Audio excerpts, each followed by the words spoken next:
우리가 사실 지금 여기 계신 원장님들이 비슷한 고민을 많이 한다고 저는 생각을 했습니다. 왜냐하면은 지금 우리 모두가 이 고민 속에 갇혀 있다고 저는 생각을 하는데요. 우리가 트렌드도 콘텐츠도 마케팅도 신경을 써야 할 것 같고 또 브랜드 디자인까지 놓치면 안 될 것 같은 요즘 뜨는 건 다 알아야 될 것 같고 내가 뭔가 하나 안 하면 남들보다 좀 뒤처지는 것 같은 느낌이 들어서 분명 예전보다 우린 더 많은 걸 하고 있는데 이상하게 이게 맞나? 이게 맞나? 뭔가 예쁜 것만 다 붙여진 덩치 큰 느낌처럼 방향성이 좀 애매하니까 불안해지는 느낌을 받는 것 같다는 생각을 저도 함께 했었어요. 아시다시피 지금 이 상황은 너무나 잘 알고 계실 것 같은데요.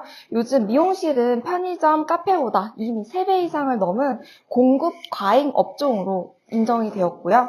그 다음에 기술 자체가 경쟁력이었던 시기는 이미 지났고요. 이제는 교육도 많고 정보도 빠르고 레퍼런스도 너무나도 넘쳐나기 때문에 제품의 성숙기 시장 안에 들어와 있는 상태라고 합니다. 자, 이게 어떤 이야기냐면요. 우리가 지금은 어떤 스타일을 구현할 수 있는지 그 기술 자체의 경쟁력이 있었던 제품의 성장기는 이미 넘어버렸다고 보시면 되시고요. 그 다음에 주변에서 시그니처를 카피하는 거는 순식간이고 그 다음에 그걸 인해서 가격으로 무한 경쟁을 벗어날 수가 없고요. 거기에 이제 AI까지 등장하면서 정보력에서는 더 이상 우리가 매력을 가치 있게 입증하기가 조금 어려워졌습니다. 이렇게 모든 것이 빨라지고 많아진 상황에서 요즘 우리는 어떻게 나아가야 될까요? 저는 이 고민을 정말 많이 했었거든요. 그래서 저는 그 방향을 내가 명확하지 않으면 무엇을 더 할지 이런 표면적인 확장보다는 흔들리지 않는 방향의 깊이의 확장을 좀 더 신경을 썼고요. 그 다음에 우리 앞으로 이 부분에 대해서 같이 고민을 해야 된다고 저는 생각을 했습니다. 그래서 저는 그 방향을 어디서 시작을 했냐면요. 제 업의 본질에서부터 바라보기 시작했습니다. 이제 여러분들은 모두 다 사업자분들이기 때문에 업태에 대해서 구분해서 써보셨을 거예요. 우리가 미용실이라고 하면 당연히 미용실, 미용 서비스라고만 생각을 하는데 이제 사업자를 하다 보면 업과 태를 구분해서 써본 적이 있을 거라고 저는 생각을 합니다. 실제로 우리의 그 미용업에서는 태가 미용실이고요. 미용, 두발 그런 기술 서비스라고 볼 수가 있고요. 그 다음에 업은 서비스업에 국한되어 있습니다. 그래서 우리는 어쩌면 사람의 머리를 해주는 기술자이면서도 또 동시에 사람을 응대하는 일을 하고 있습니다. 즉 사람과 사람을 만나는 일인데요. 그래서 저는 이 질문이 정말 중요하다고 생각을 했습니다. 과연 우리가 기술을 연마한 시간만큼 그 기술을 받을 사람을 이해하는 시간도 충분히 가지고 있는가? 저는 이 질문이 오늘 제 이야기의 시작이라고 말씀드릴 수 있을 것 같습니다. 여러분들 리뷰 열심히 받고 계시죠? 안 하는 분이 없다고 저는 생각을 할 정도로 정말 중요한 마케팅 요소라고 저는 생각을 하는데요. 저도 이 부분을 정말 적극적으로 활용하고 싶었는데 저 같은 경우는 지금 혼자 운영하고 있는 상태이고 아무리 제가 열심히 쌓아봤자 옆에 있는 경쟁사를 이 리뷰로 경쟁력 있게 나아갈 수 없다고 저는 확신을 했습니다. 그러면 이 내가 마케팅이라는 리뷰를 어떻게 활용할 수 있을까라는 고민을 했었는데요. 그래서 이것은 그냥 본질로 두자. 고객님의 소통 창구로 자연스럽게 쓰여질 수 있도록 그냥 한번 내버려 두자라는 생각을 했었고요. 그리고 그 리뷰를 한번 돌아보게 됐을 때 희한하게 여기에선 편안했다, 친근했다, 잘 들어주셔서 좋았다, 마음이 편해졌다 이런 이야기가 많이 담겨 있더라고요. 물론 기술에 대한 피드백도 있었습니다. 근데 제가 좀 깊이 있게 눈 들여서 봤던 거는요. 기술의 경험을 말하는 문장, 기술보다는 이 공간에서 경험을 말하는 리뷰들이 훨씬 많았다는 겁니다. 이 매장에서 어떤 머리를 했는지보다 어떤 시간을 보냈는지에 대한 이야기가 훨씬 많이 담겨져 있었고요.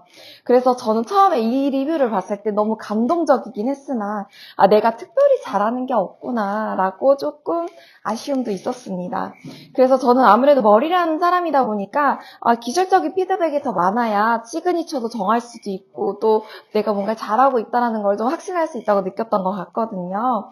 근데 이제 보면 볼수록 수많은 매장의 리뷰 중에 그 리뷰를 보고 방문해 주셨다는 고객님들이 생겨났고요. 그리고 기존 고객님들이 주변에 소개가 끊어지지 않으면서 예약은 1주, 그 다음에 2주, 3주씩 마감이 되어지고 그 다음에 멀리서 오시는 분들도 여기 오시기 위해서 예약을 맞추고 있다고 하기 시작했습니다. 이걸 보면서 저는 뭔가 기술만으로 설명되지 않은 재방문이 이루어지고 있구나라는 것들을 좀 느끼게 되었고요. 저는 그때 사람들은 머리를 자르려고 정말 미용실을 오긴 하지만 재방문은 단순 머리로만 남지 않을 수도 있다라고 생각을 했습니다. 그래서 고객은 나를 알아봐주고 또 결정이 덜 불편한 곳을 찾기도 하며 취향을 대신 정리해줄 사람을 찾기도 하고요. 그만큼 나를 좀 신경 써주고 있다라는 경험을 중요하게 생각한다는 걸 느끼고 있습니다. 이 부분이 그냥 느끼고 있었는데 전반적으로 가만히 혼자 지켜보면서 굉장히 큰 전환점이 되어줬는데요. 이제 제가 생각을 해보니까 처음에 브랜딩이라고 하진 않았고요. 우리가 미용실을 차릴 때 내가 어떤 공간을 해야 되지라는 생각은 누구나 한 번쯤은 하잖아요. 그래서 다양한 디자인의 미용실이 저는 공간이 있다고 저는 생각을 하고요. 저는 제 공간을 생각했을 때 문득 생각해보니 편안함이라는 단어에 굉장히 많이 신경 썼다는 걸 그때 다시 또 느끼게 되었었습니다. 왜냐면 이 편안함은 사실 좀 어려운 표현이긴 한데요. 너무 편안해지면 릴렉싱이 과해지니까 저는 그런 부분의 편안함은 아니었고요. 정말 내가 좀 여기에서 여유롭다, 좀 나를 긴장을 풀어준다는 느낌의 편안함을 좀 중요하게 생각했던 부분이었던 것 같습니다. 그래서 화려한 인테리어로 저희를 좀 압도한다거나 뭔가 분위기를 조성하기보다는 이 공간에서는 고객님의 분위기가 좀 잘 보여졌으면 좋겠다가 좀 포커스였고요. 그 다음에 그렇기 때문에 자극 없는 분위기에 신경을 썼던 것들이 저는 생각이 났습니다. 이러한 감각의 요소가 아니라 진짜 베르데여서는 편안함은 어떻게 이끌어낼 수 있을까? 여기서부터 저희 브랜드 가치를 좀 더 풀어낼 수 있을 것 같습니다. 저는 미용이 기술만으로 완성되지 않는다고 생각합니다. 그렇기 때문에 저희 업태도 그렇게 구분되어 있다고 저는 생각을 했고요. 그 기술을 받는 사람은 결국 사람이기 때문에 우리가 사람에 대한 밀도 있는 이해와 배려가 없다면 저는 그건 단순 기술 시연에 불과하지 않았나라는 생각을 했었습니다. 그렇기 때문에 우리의 편안함은 단순히 감각에서 이루어지는 것들로만 멈추는 것이 아니라 사람의 마음을 공감하고 경청해서 이해받는 경험, 그리고 그 마음의 결이 자연스럽게 흐를 수 있도록 환경을 조성하는 것이 저는 중요하다고 생각을 했고요. 결국 마음의 결이라는 건 고객이 나를 알아봐 줌으로써 나를 알아가는 경험을 하게 해주고 또 이해받는 감정을 느끼면 사람은 뭔가 안도하고 안정감을 찾게 되거든요. 거기서 자연스럽게 이루어지는 느낌이 편안함이라고 저는 생각을 했습니다. 그래서 저는 이 부분을 풀어가기 위해서 팀원에게도 이 부분을 가장 먼저 안내해야 되는 부분이라고 생각을 해왔고요. 그래서 우리는 고객의 취향을 먼저 확인하고 가치관을 확인하고 취향과 가치관에 기반한 행동들이 있습니다. 그것들을 파악하고 얘기해야 된다는 것을 좀 중요하게 생각을 했고요. 사실 고객님들과 상담을 해보시면 아시겠지만 고객님들은 명확히 모르는 것들이 정말 많습니다. 예를 들면 어떤 걸 보고 무거워하는지 가벼워하는지 또 예쁘고 캐주얼한 거 또 여성스러움이라고 표현하지만 정말 어떤 것에서 여성스럽다고 느끼고 어떤 것에서 캐주얼하다고 느끼는지 정말 이 주관적인 표현에서 우리가 시선을 맞추는 태도가 없다면 그것은 진짜 서비스에 대한 형식만 남는다고 전 생각을 했고요. 그렇기 때문에 서비스에 있어서 상대방의 취향과 가치관을 먼저 고려하지 않는다면 일방적인 스타일이 있어도 일반적인 디자이너의 의견 전달에서 멈출 거라고 저는 생각을 했습니다. 그래서 이것들을 소통을 이루고 이런 유연한 대화를 만들 수 있는 상담 서비스를 매뉴얼로 만드는 것이 가장 첫 번째라고 생각을 했고요. 그 다음이 이걸 보수적으로 받쳐줄 수 있는 게 저는 이제 환경이라고 생각을 했던 것 같아요. 우리가 마음에 유연해질 수 있는 오감적인 환경은 나의 편안함을 이끄는 경험 자산이라고 저는 표현을 하는데요. 우리가 살아오면서 내가 편안함을 느꼈던 음악, 향기, 색감, 대화, 먹는 것, 보이는 것 이것들이 저는 이렇게 레이어링처럼 편안함으로 느낀다고 생각을 했는데요. 근데 이 편안함은 사실 같을까요? 제가 지금 표현한 편안함은 다 다르다고 저는 느낍니다. 어디서 느꼈냐면 저희가 이렇게 나는 이런 노래, 이런 향기, 이런 분위기, 이런 대화 이게 난 편안하다고 느꼈는데 정말 우리 매장에 굉장히 자유롭고 화려하고 힙한 친구가 오면 여기서 어떤 거를 느낄까요? 불편하다. 라고 느낍니다. 그래서 저는 편안함은 정말 누군가가 이완되고 그런 분위기가 아니라 내가 결이 맞아지는 그 분위기 자체가 편안함이라고 생각했고, 그 편안함은 소통에서 이루어진다고 생각을 했습니다. 그래서 여러분들이 저의 이야기를 들을 때 편안함이 단순히 정말 이런 인테리어가 아니라 우리가 진짜 생각해보니까 언제 편안했지? 친구랑 대화할 때 맞는 친구가 있고 안 맞는 친구가 있잖아요. 그게 모든 것이 편안함의 결로 만난다고 전 생각을 했고, 그 부분에 대해서 이야기를 해드리고 싶었던 것 같습니다. 그래서 우리가 사실 마음이 유연해지고 또 편한 사람을 만나고 편한 분위기를 만나고 내가 좋아하는 결에 내가 흐름을 탔다고 생각이 들면요, 사실 그때부터는 소통이 이미 완성됐다고 저는 생각을 합니다. 우리가 꼭 몇 마디 대화에서, 혹은 저는 대화가 없더라도 비언어나 반언어에 조금 더 집중하다 보면 거기서도 힌트를 얻을 수 있다고 생각을 하는데요. 그래서 저는 이렇게 우리가 의사소통을 하면서 마음이 편안해진다라는 느낌인 것이 진정한 편안함이라고 느껴왔습니다. 우리가 사실 머리를 하면 그냥 잘라주면 되지라고 생각을 하는 디자이너 선생님들이 정말 많고, 또 그런 생각을 하시는 오너분도 없진 않을 거라고 저는 생각합니다. 저는 거기서부터 좀 잘못되었다고 생각을 하는데요. 우리가 커트를 해도 같은 염색을 해도 고객이 내가 뭘 원하는지 모르겠는데 이 상담이 맞을까? 일단 맞다 보니까 해봐야지. 추천은 받았는데 집에 오니까 이건 내 스타일이 아닌 것 같아 라고 혹시 들어보신 적 있지 않으신가요? 고객이 신규로 왔을 때 가장 많이 하는 말씀이실 거예요. 분명히 디자인의 추천을 받고 거기에 맞는 선택을 하고 간 것임에도 불구하고요. 근데 반대로 고객이 내가 뭘 망설이는지 이 선생님은 좀 이해하려고 해주신다. 그리고 내가 말로 설명하지 못하는 걸 좀 정리해주시는 느낌이 든다. 이런 이해받는 감정에서 기술 이상의 신뢰가 쌓이기 시작합니다. 그래서 뭐든지 저는 그렇게 생각해요. 결정을 좀 덜 불안하게 만드는 상태, 그리고 이런 상태를 저는 편안함이라고 지속해서 말씀드리고 있는 것 같습니다. 그래서 저는 이 기준점으로 브랜딩을 하게 되었던 건데요. 우리가 포지셔닝을 지금은 이제 별로 없을 것 같긴 한데, 싸고 비싸다, 좋다, 나쁘다 이런 이분면으로만 이제 상품을 봐서는 안 된다고 생각을 하고요. 이렇게 보면 남들보다 더 노출이 위에 돼야 되는 거에 약간 혈연하게 되고, 또 남들 하는 거 좀 좋아 보이면 다 따라하게 됩니다. 메뉴도, 이벤트도, 그 다음에 비주얼 마케팅도요. 근데 우리가 정말 경쟁이 아닌 고객 안에서 존재하려면요, 우리와 나다움이 조금 더 정확해지고 명확해져야 되고요. 그 다음에 그 이야기가 사실 나나 우리에서 시작을 해야 된다고 전 생각했습니다. 그래야지 우리는 지속 가능한 브랜드가 되어진다고 여겼거든요. 그래서 제가 이런 포지셔닝에 있어서 정말 우리가 다 같이 편안해져야 된다는 게 아니라 대표님들 마음 안에서 있는 모든 경험과 감각 자산을 좀 이끌어서 끌어올린 다음에 그거에 대한 가치를 내가 신념으로 가져가고 메시지나 그 다음에 우리 존재의 이유를 조금 더 포지셔닝을 고객 안에서 기술이 아닌 그 감정 존재 안으로 남아야 된다는 건데요. 사실 이 부분은 우리나라만 그런 것이 아니고요. 지금 우리 성장기 성숙기 얘기했지만 아까 치타메어 대표님께서 말씀하신 것처럼 정말 점점 더 가격 경쟁으로는 한계가 있다라고 말씀을 해주셨잖아요. 사실 이거는 미국에서도 마찬가지입니다. 지금 이런 현상은 전 세계가 이루고 있는 건데요. 그래서 실제 미국에서는 연봉 4억 4천, 때로는 8천까지도 부르면서 이 직업군을 영입 전에 불을 붙이고 있습니다. 혹시 이 직업이 뭔지 아시는 분 있는가? 구글이요? 직업군입니다. 회사가 아닌 엔지니어요. AI 엔지니어 말씀하시는 걸까요? 네. 작년까지 그래왔습니다. 어쩌면 최근 6개월 전까지도 그랬다고 생각을 하는데요.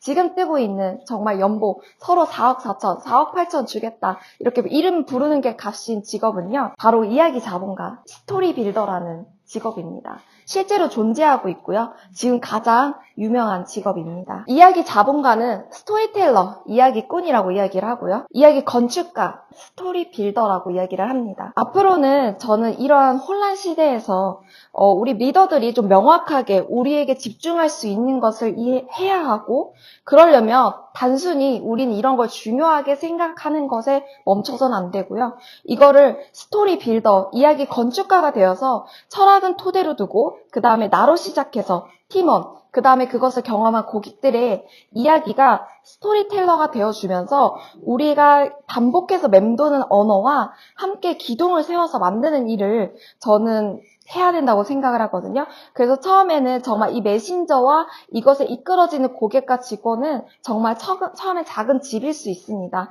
하지만 점점 그게 한 번의 경험으로 나 이런 언어로 기둥을 누군가가 세워주고 누군가가 세워준다면 점점 그게 성이 되어지는 일이라고 저는 생각을 했거든요. 그래서 실제로 조던 피터스라는 되게 유명한 동기부여 연설가이신데요. 이거는 굉장히 예전부터 있었던 이야기입니다. 우리가 글쓰기 하는 사람이 이기는 이유라는 것에 대한 이야기를 캡처한 건데요. 결국에 자기 언어, 그 자기한테 중요한 언어를 정말 깊이 있게 생각해보고 그거를 잘 전달할 수 있게 글을 써보거나 혹은 난 글 쓰는 것보다 말하는 게 좀 더 용이하다 하시는 분들은 말로써 풀어가는 연습을 끊임없이 해야 한다고 합니다. 결국 아까 말씀드린 것처럼 우리는 인문학을 벗어날 수 없는 게 우리가 기술을 하고 있지만 사람과 사람을 만나는 일입니다. 그 사람과 사람을 만나는 이야기를 이룬 게 인문학인 거거든요. 그렇게 어렵지 않아요. 그래서 우리의 이야기를 나누는 것 자체가 인문학이기 때문에 우리가 메신저를 끌고 사람들한테 우리의 확신과 이야기를 타게 하려면 우리가 이런 연습을 좀 끊임없이 해야 된다고 저는 꼭 말씀드리고 싶은 부분 중에 하나였습니다. 자, 우리가 그러면 가격 경쟁에서 벗어나는 법, 이런 부분에 대해서 얘기를 하는데요. 사실 아시겠지만 이렇게 포지셔닝을 경험하고 난다면 옆 가게의 가격 경쟁, 그 다음에 요일별 매출 격차는 줄어들게 됩니다. 실제로 제가 경험하고 있는 사례이고요. 우리가 이 고객한테 머리 하는 곳 가격이 싸나 하나, 기술 뭐 하나, 거기 뭐 단발인가 중단발인가 이런 기억이 아니라 정말 이곳은 나에게 감사한 곳, 편안한 곳, 나를 존중하고 이해해주는 곳, 나랑 잘 맞는 곳, 그래서 없으면 안 되는 곳, 이제 더 나아가서 내 삶에서 필요한 존재로 명확히 자리 잡으면요. 고객이 머리값을 충분히 지불했음에도 정말 이런 디자이너분들이 한 번씩 꼭 있을 거라고 생각을 전 하는데요.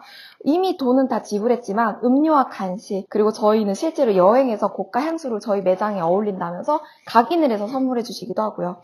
또 정말 운동을 시작했다고 했더니 운동복을 사주신다든지, 제가 안에 있으니까 꽃을 피는 걸 잘 못 본다고 꽃다발을 선물해 주시기도 하시고요. 또 제가 받는 즐거움을 보면서 행복이 있다는 것을 얘기해 주실 때, 저는 정말 그 경험을 통해서 고객님의 일상에서 제가 추억이 되는 선물을 공유해 주시는 걸 받으면서 정말 나에게 소중한 사람들이잖아요, 어떻게 보면은. 근데 이 사람들에게도 나도 소중한 존재가 되었다라는 직업적 가치를 좀 변화로 좀 많이 느끼고 있습니다. 저는 진짜 직원들이 생기면 이 부분을 정말 많이 알려줄 것 같고요. 우리가 실제로 직업으로 가질 수 있는 가치가 정말 기술에서 더 넘어가서 이런 경험도 할 수 있다라고 보여주고 싶었어요. 사실 이거는 제가 조금 특별해서라고 말씀드리긴 좀 어렵고요. 저희가 직원이 조금씩 있었는데 저희 고객님 모두가 직원들에게 이런 경험을 선물해 주시고 계셨습니다. 자, 남들이 이제는 기상추가 없음, 우리 오전 할인 이벤트라는 것으로 싸울 때 저희 고객님은 이제 예약과 끊임없는 시수를 보며 오히려 가격을 30% 올려보는 것은 어떤지, 30%로 이탈해도 그 공간은 반드시 소개로 이루어질 거라는 확신을 주면 응원을 해주시기도 하고요. 또 받는 가치가 그 이상으로 느껴졌기 때문에 이제는 좀 너무 저렴한 거 아닐까라고 먼저 말씀해 주시기도 합니다. 이제는 다른 미용실과 가격의 비교 요소에서 저는 벗어났다고 생각을 했고요. 우리가 사실 이 엄이 아니라 사람도 그렇지 않나? 이 친구만 있다면, 이 연인만 있다면, 이 사람만 있다면 옆에 누가 있어도 잘 안 흔들리잖아요. 난 이 사람이 있으니까 충분해 라는 것처럼 나한테 맞는 이런 미용실이 있다고 하면 옆에서 어떤 할인을 하고 어떤 걸 해도 사실 그건 나랑 다른 이야기? 나와 상관없는 이야기, 난 여기가 좋아 라고 선택을 하게 되는 겁니다. 그래서 우리가 이러한 것들에 있어서 미용실이 조금 어떻게 마케팅을 하면 좋을까라고 저는 좀 생각을 했는데요. 여기서 저는 좋은 원장님의 기준도 나오지 않을까 생각을 했습니다. 이제 저는 이런 경험도 해봤고 많은 것들을 지켜보면서 좋은 원장님은 기준이 있는 원장님이라고 생각했습니다. 이제 이 기준은 그냥 우리의 일반적인 취향은 아니고요. 누구에 따라 또 시기에 따라 바뀌는 것도 아닙니다. 이게 가장 중요한데요. 우리 매장은 고객을 어떤 방식으로 방식으로 대할 것인지, 무엇을 중요하게 볼 것인지, 무엇을 빨리 하지 않을 것인지, 어떤 경험을 남기고 싶은지, 어떤 사람을 배척할 것인지. 리더는 우리 기준에 맞지 않는 직원이 있다면 정말 좋은 직원이더라도 가감히 이 기준에 맞지 않는다는 것을 인지시키고 그 다음에 좀 이렇게 떠나보낼 줄 알아야 된다고 생각을 하고요. 고객도 마찬가지라고 생각합니다. 그래서 저는 이렇게 나아가는 게 중요하다고 생각했고 조금 많게 느껴질 수도 있는데 결국 하나로 통합될 것 같기는 해요. 그래서 저는 쪼개서 좀 8가지로 우리가 할 수 있는 마케팅을 어떻게 나아갈 수 있는지를 좀 설명해 보도록 하겠습니다. 가장 먼저 우리는 브랜드 스토리 메시지 콘텐츠가 있어야 된다고 생각합니다. 브랜드 메시지가 담긴 콘텐츠. 그것의 효과를 조금 더 이거 예시를 보여드렸는데요. 이건 토스트를 굽는 아들과 아빠의 이야기인데요. 아이가 토스트를 굽다가 태웠어요. 그래서 아버지가 옆에서 그거 다 탄 거야. 그러니까 그래서 이렇게 얘기해요. 그 아저씨들은 돈도 안 냈잖아 라고 얘기를 하는데요. 너 혹시 이 일이 따분하니? 한 번 더 물어봅니다. 아니 난 좋은데? 근데 나는 요리로 사람의 삶을 위로하고 또 나도 그걸로 인해서 굉장히 힘을 얻는 거라고 생각을 해. 너도 해보면 빠지게 될 거야. 이래도 그 샌드위치 손님에게 줘야 할까? 아니요 하면서 셰프라고 표현을 하죠. 그 다음에 그래 그래야 내 아들이지. 자 가자 손님들이 기다린다. 이제 넌 해도 되겠다 라고 얘기를 합니다. 이것은 단순한 대화라고도 할 수 있지만 우린 열심히 해야 돼. 너 왜 그렇게 해? 라가 아니라 정말 우리가 어떤 가치를 가지고 있고 직업의 중요한 요소로 내가 여기고 있는지를 심어주는 대화인데요. 정말 짧지만 강하게 작용한다고 저는 생각을 했습니다. 그렇기 때문에 우리는 직원뿐만 아니라 고객한테 앞에서도 우리의 메시지를 담는 콘텐츠가 정말로 중요하다고 생각을 했는데요. 그래서 이 메시지는 직원의 태도도 우리가 자연스럽게 만들어줄 수 있다고 생각하고요. 그 다음에 친구들이 단순하게 일이라고 여길 때가 있어요. 그래서 그것을 우린 단순 일이 아니야 라고 한 번 더 얘기해 줄 수 있는 그런 콘텐츠나 이야기를 자꾸만 스토리 빌더가 되어서 해주셔야 합니다. 그래서 저는 소형샵은 두꺼운 매뉴얼 우리가 정말 이렇게 해야 돼 저렇게 해야 돼 내가 배워보니까 이런 것 같아 우린 이렇게 점검할 거야 하는 매뉴얼이 필요한 게 아니라요. 이렇게 기준이 되는 몇 문장만 공유해줘도 된다는 것을 좀 느꼈습니다. 이 문장이 행동을 정렬하는 최소 단위로 작용을 해서 우리가 가려는 방향은 이거야 라고 길을 터주는 가장 중요한 그 문장이 되어준다고 생각을 하거든요. 많은 분들이 그럴 것 같아요. 우리가 이 일을 재미와 관심으로 시작한 직업이지만 우리가 어떤 책임을 가지고 임하는지 또 우리의 가치와 의미를 깊숙이 심어주는 일이 되기 때문입니다. 그래서 대표님들이 다 그러면 어떻게 해야 되지? 라고 생각을 하실 수 있어요. 그러면은 우리는 왜 이 일을 하는가? 7번만 질문을 해봐도 도움이 정말 많이 된다고 하는데요. 우리가 돈의 가치, 재화라고 하잖아요. 이 의미가 좀 사라져도 과연 고객님은 이 제품을 구매할까? 라는 그 본질적인 질문입니다. 우리가 미용실이 돈이라는 가격에 레버리지가 전혀 없고 정말 미용실을 가야 한다면 우리 미용실에 올까? 가격이란 전제가 아예 없는 거예요. 그냥 미용실이 널려 있는데 우리 미용실을 올까? 한번 생각해 보는 거죠. 그렇다면 왜 올까? 계속 그 깊이 7번을 질문을 해보는 겁니다. 왜 올까? 왜 그렇게 할까? 왜 그게 중요할까? 그러다 보면 본질에 만나게 되는데요. 이것은 직업의 쓸모와 그 다음에 존재, 실질적인 순기여에 좀 도달하는 방법이라고 합니다. 그것이 결국에는 우리가 말하는 행복으로 이끄는 단어가 될 거고요. 이걸로 인해서 우리는 에너지를 얻는 방식이 되어진다고 생각합니다. 이제 우리는 너무나도 발전하는 세상에서 돈과 모든 것들이 다 중요하지만 에너지가 중요하다는 거 아시죠? 전기 에너지, 모든 것이 에너지 전쟁, 지금 하고 있는 전쟁도 에너지 때문이라고 전 생각을 하거든요. 그래서 저희도 이 에너지가 굉장히 살아가는 사람에서 어떤 것을 중요하게 여기는지 그리고 그걸 같은 에너지를 끓이는 사람을 가져와야 되기 때문에 내가 시작을 먼저 해야 됩니다. 왜냐면 우린 스토리 빌더고 내가 이 공간을 만들었고 내가 이 친구들을 고용했고 내가 이 고객을 유입하고 있기 때문입니다. 그래서 나부터 시작을 해야 하기 때문에 대표님께서 스스로 이 질문을 해보시면 도움이 될 거라고 생각을 합니다. 우리가 방향 없이 뜨는 바이럴을 따라하면 누구나 하니까 좋아 보이고 저게 재밌어 보이니까 하고 그런 게 여러 개가 쌓이다 보면요. 콘텐츠도 흔들리고 상담도 흔들리고요. 그 다음에 팀이 생기면 전달하는 방식도 흔들리게 될 겁니다. 그러면은 그 매장을 경험하는 사람마다 다 다르게 해석하게 될 거고요. 반대로 기준이 좀 세워진다면요. 고객의 경험은 반복됩니다. 그리고 이 고객의 반복되는 경험으로 매장은 기억될 겁니다. 저는 이것이 브랜딩이라고 생각을 했습니다. 브랜딩은 없는 거를 갑자기 만드는 게 아닙니다. 이렇게 할 거야. 이렇게 만들어서 이렇게 가는 거야가 아니라 이미 우리가 반복되어 있는 기준들, 그리고 고객들이 기준들이나 언어들을 먼저 정리를 하고 그것을 고객이 알아듣게 정리하는 일이라고 저는 생각을 합니다. 그래서 그 이야기에서 찾아오는 고객과 팀원은 우리가 그저 빨리 많이 났던 고객과는 좀 다르게 확실히 차이가 있다는 걸 느낄 수 있을 것 같습니다. 분명히 진성 고객이 있습니다. 이걸 의식 있는 소수라고 표현을 하는데요. 때로 쉬운 말로는 팬이라고 하죠. 우리 팬신, 팬 고객이라고 얘기를 하는데요. 처음에는 1명, 그 다음에 10명 이렇게 넓어지는 과정이 되어지는 게 저는 브랜딩이라고 생각했습니다.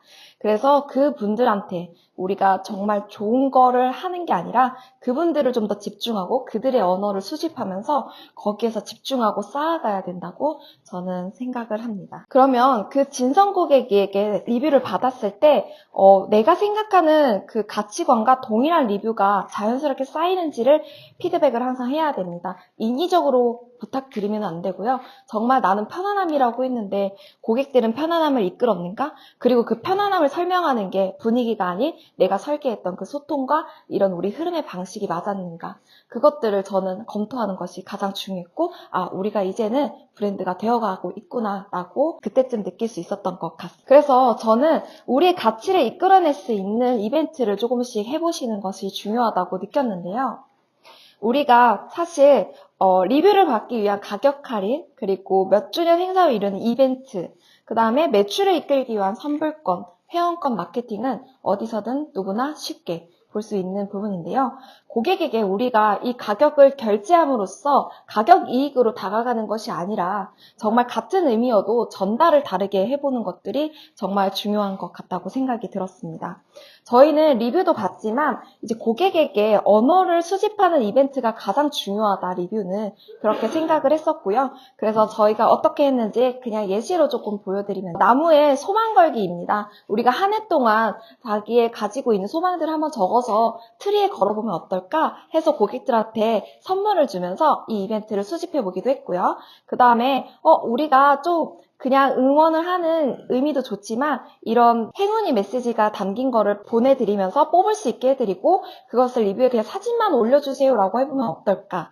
그리고 우리가 포춘 쿠키를 하면서 정말 행운이 되는 메시지를 가져가셨으면 좋겠다 라고 하면서 이런 이벤트들을 했는데요. 조금 번거롭지만 이런 메시지가 담긴 이벤트를 했을 때 저희가 의도하지 않아도 아까 보셨던 것처럼 우리의 가치와 경험과 의미에 대해서 더 진솔하게 풀어내는 고객님들이 많아진다는 걸 꼭 경험해 보셨으면 하는 바람이 있었습니다. 그리고 우리가 컨텐츠에서 고객 관계와 이야기하는 방식도 쌓아가면 좋겠다라는 생각을 했습니다. 고객과 소통하면서 있었던 이야기들 정말 많잖아요. 그 다음에 그 이야기 중에서 우리가 생각하는 결과 좀 맞다라고 생각하는 거를 옛날에는 이거 컨텐츠 각인데? 라고 했던 것처럼 우리 결에 맞는 컨텐츠 각, 이야기 각을 수집해 보세요. 그 다음에 그것을 우리가 캐러셀로 해도 되고요. 아니면 릴스로 제작을 해도 되고요. 다양한 방식으로 해서 이야기를 풀어가는 연습을 좀 해보시면 도움이 될 것 같고요.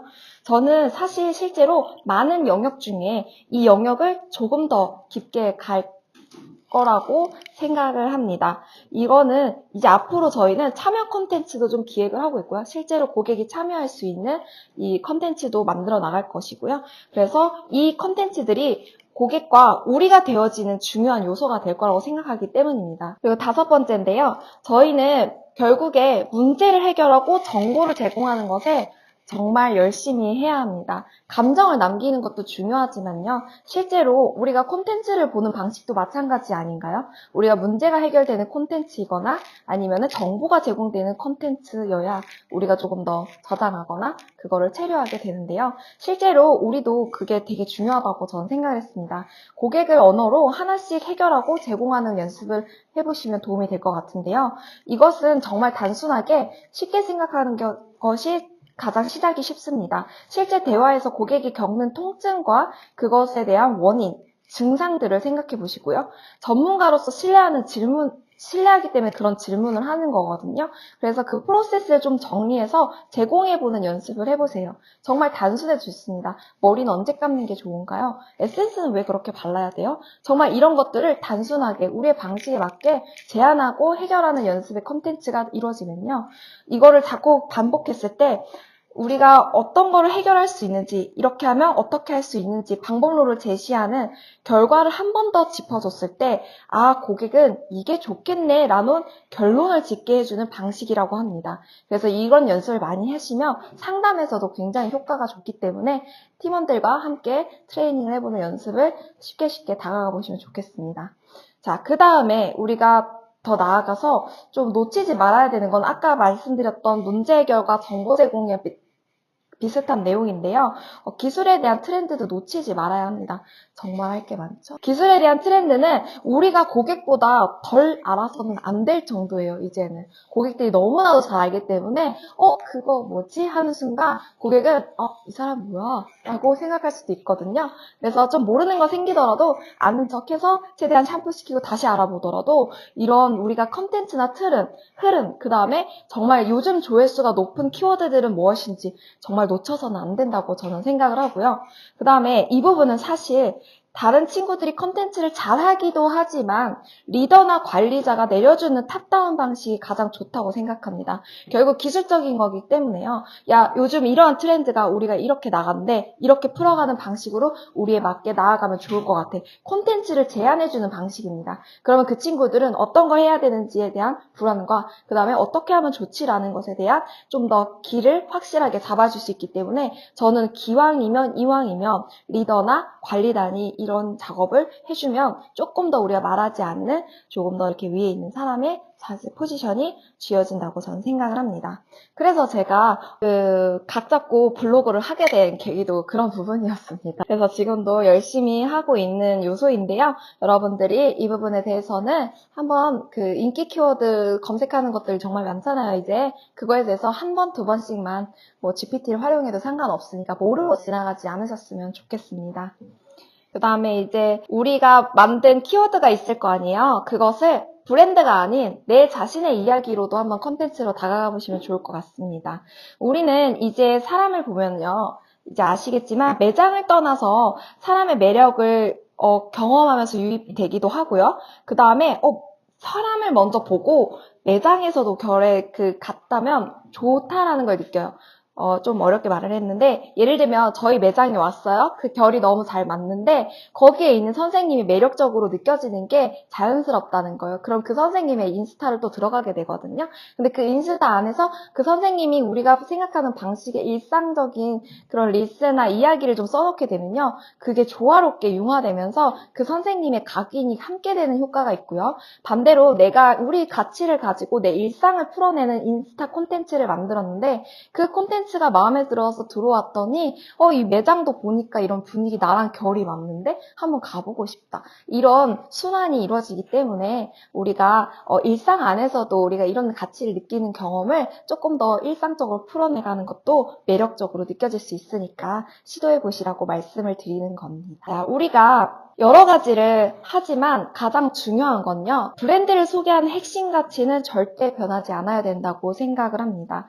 우리가 요즘 트렌드 코리아, 그 다음에 소비 심리학 기반으로 된 연도별 소비자 키워드를 공부도 하고요. 이런 것들이 우리의 코어가 있어야 그 코어 중심으로 적용하는 거를 해야지 이거에 따라 우리가 자꾸 가치를 움직여서는 안 됩니다. 아까 말씀드렸던 혼란이 생기는 건데요. 그래서 오너는 어떤 방식으로 나아가야 되냐면요. 이러한 필코노비, 나노경영, 원클릭, 경험사치, 클라우드 댄서, 그 다음에 디지털 미니멀리즘, 브레인워스, 인간 증명 이런 요소들은요. 우리를 코어를 전달하는 방식이라고 해석해 주시면 좋을 것 같아요.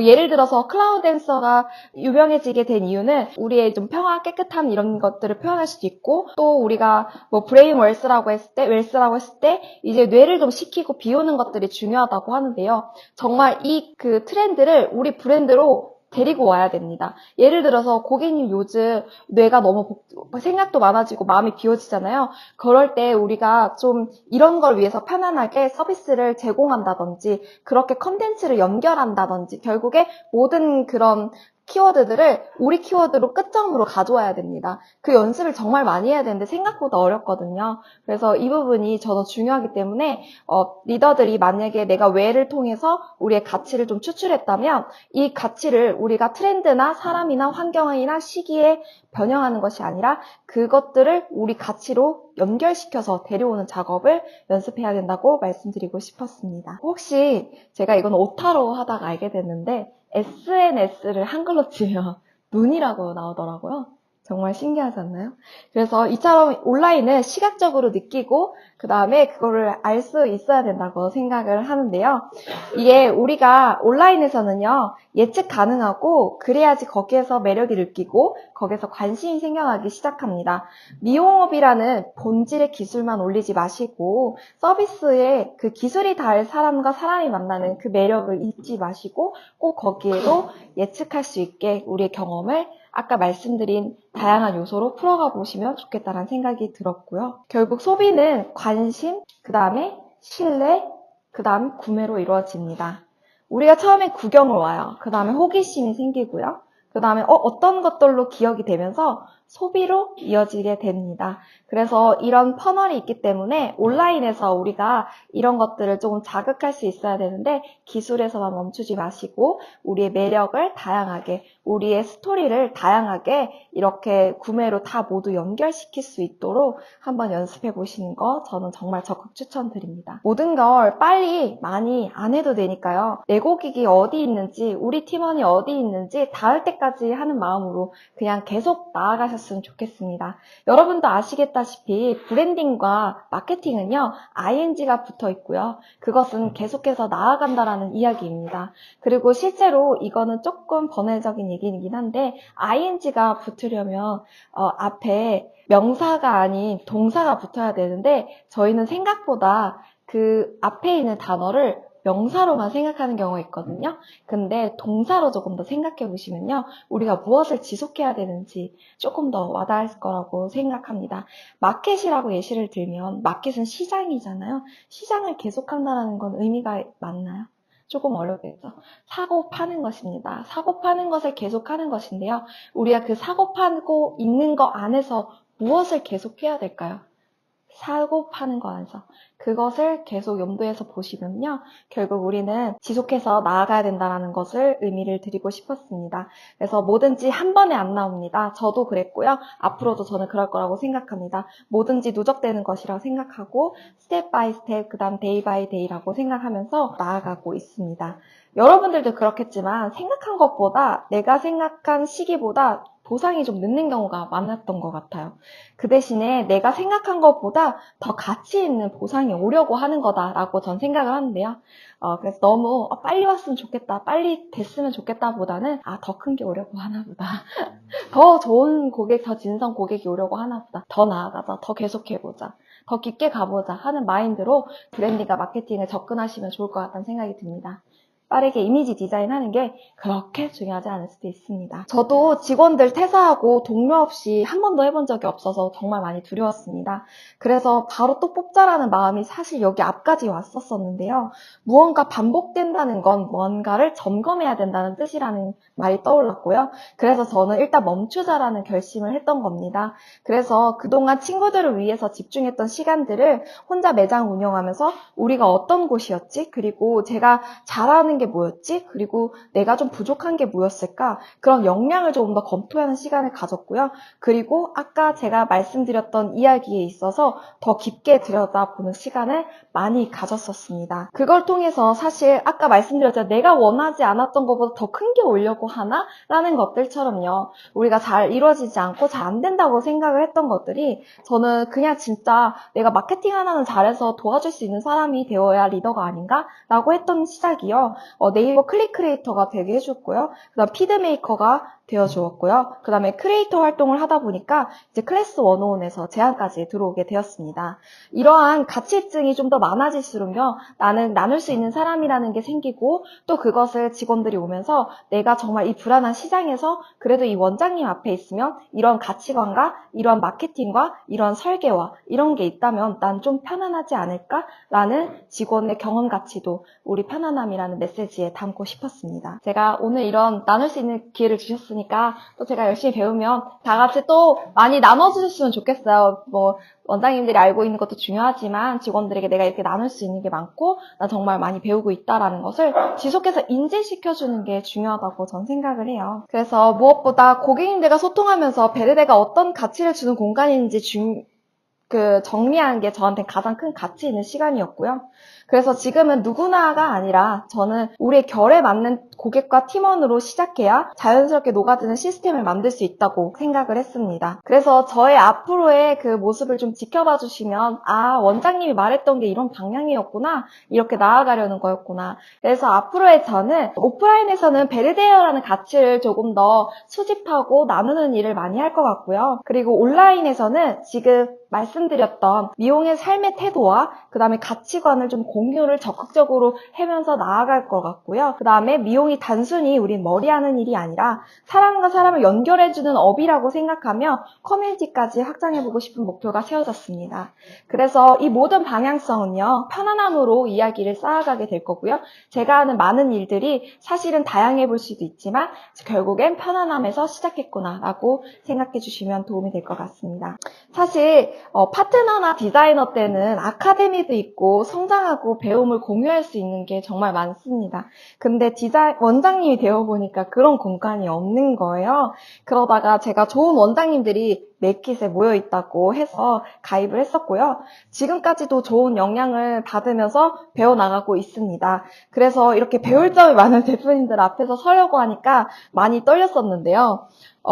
제가 이렇게 작은 브랜드임에도 불구하고 이렇게 외부에 나눌 수 있는 기회를 또 처음 마련해 주셔서 정말 가슴 깊이 감사한 마음을 한 번 더 전하고 싶었고요. 끝으로 저의 여정을 좀 들으셨다고 전 생각을 해요. 이것은 그냥 그대로 하는 정보 방식이 아니라요. 이러한 방식으로 쌓아갔고 나아갔고 경험을 풀어갔구나 라고 이해하시고 제 이야기는 그냥 단순히 경험 여정을 여행했다고 생각하는 마음으로 들었다가 대표님들이 집에 가서 혹은 우리 진성 팀원들이 있다면 그 팀원들과 모여서 우리가 진짜 가치 있게 생각했던 Y를 깊숙이 한번 나아가는 시간을 가져보시면서 제 이야기가 좀 힌트가 되었으면 하는 마음으로 마무리를 해보려 합니다. 감사합니다.